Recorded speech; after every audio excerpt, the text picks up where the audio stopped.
আসসালামু আলাইকুম। আশা করি সবাই ভালো আছেন। আলহামদুলিল্লাহ আমি ভালো আছি আপনাকে দোয়ায়। তবে আজকের দিনে তো একটা ভিডিও ছাড়ি নাই, তাই এখন একটু আইলাম, একটা ভিডিও করতেছি। তো ঠিক আছে, সবাই ভালো থাকবেন, সুস্থ থাকবেন। তো আজকের খাবার হলে ঝালমুড়ি, ফুচকা, ছোলা বুট, হালিম, মুরগির খিচুড়ি।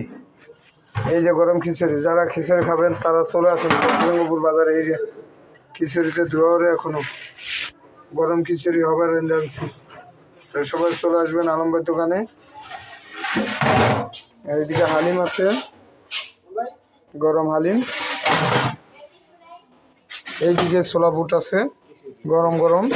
তো সবাই চলে আসবেন আলমবাই দোকানে আশা করি। আর আমার ফেসবুক পেজটা সবাই ফলো দেন, লাইক দেন, শেয়ার করেন। কেমন ভাই, বেশি বেশি শেয়ার করেন কিন্তু। আমনে বউ ছিলায় দুইটা ডাল ভাত খাই, সেটা ডাল ভাত খাই বউ ফলা বানলে, বুঝলেন? তা আপনারা এমন করেন কে, দেখকে থুয়ে দেন, ধাক্কা দিয়ে পাড়া দেন, এরকম করেন কে? আপনার তো লোক সুবিধার না। একটু শেয়ার করেন ভাই, শেয়ার করেন, লাইক দেন, সাবস্ক্রাইব করেন। এই যে স্বামী, এই যে মনে করেন এইটা তো মনে করেন একেবারে জঘন্য খারাপ। তা ঠিক আছে, সবাই ভালো থাকবেন। স্বামী লোক একটু দুষ্টামি করলাম।